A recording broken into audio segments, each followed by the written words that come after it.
I read the article you wrote with Emma Waters, American Surrogates and Birthright Citizenship with Interest. What's happening here and how can it be corrected? And I know that this is in the news this week because of the, Trump putting his cabinet together and stuff. Yeah, this is not such a high profile issue as compared to, say, birth tourism. But it really is a little worrying. It's one of those things, that is made possible by advancing technology. There's so many good things. Couples who want a child can have one when maybe 50 years ago they can't. But nothing, comes without problems. And there's always another side. So under the current interpretation of the 14th Amendment, which some of my colleagues here at Heritage and other legal scholars would argue is erroneous. That obviously was an amendment right after the Civil War to protect former slaves, Black Americans, Yes. from losing any of their rights. We wanted to make sure that they were protected. If they were born in the United States, their citizenship couldn't be taken away from them, et cetera. But obviously that was before jet planes and even steamships. So you didn't have the ease of travel that you have today. And we have had a phenomenon of birth tourism for many years. It used to be women from Mexico generally would sort of hop across the border to give birth. That way their child would be an American citizen, and then down the line could petition for them. So they called them anchor babies.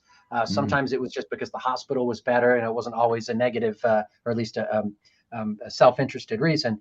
But that was the phenomenon for, let's say, the post-war period early on. But then in the past, say, 4 or 5 decades, we have seen women coming from all over the world, from China, from India, from Nigeria, from wherever. Anyone who has enough money could come to the United States, give birth, that child would become an American citizen, and it became sort of a status thing.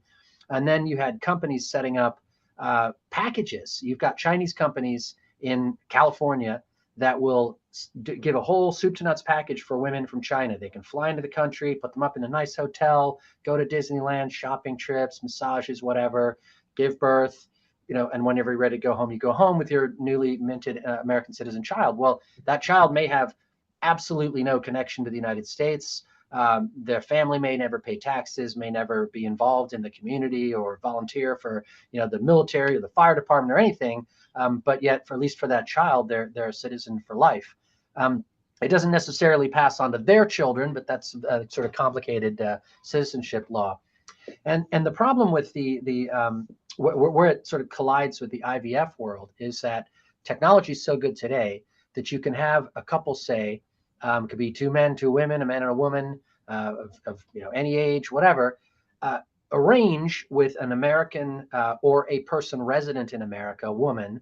I'm going to use the word woman. I hope that's okay with your audience, and I hope I don't need to define it, but for sure.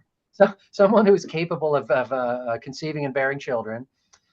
So you could ship over sperm and an egg and have them assembled, in a donor, let's say a carrier woman.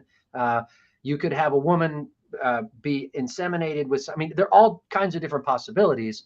But the most, let's say, remote is that you could have a child born in the United States of foreign ingredients, foreign egg, foreign sperm. So neither parent is an American citizen or is even here in the United States. And this child is not related biologically to the mother and is born and becomes a U.S. citizen at birth, which I think would strike most people as weird because Yes. that clearly wasn't the intent of the 14th Amendment. And as my colleague who did a lot of research on this discovered, some states have rules about this kind of surrogacy arrangement. Other states have none. And so it's kind of cowboy country. And just like any other medical procedure, if there's no limits on it whatsoever, you will have a few bad actors who will exploit it.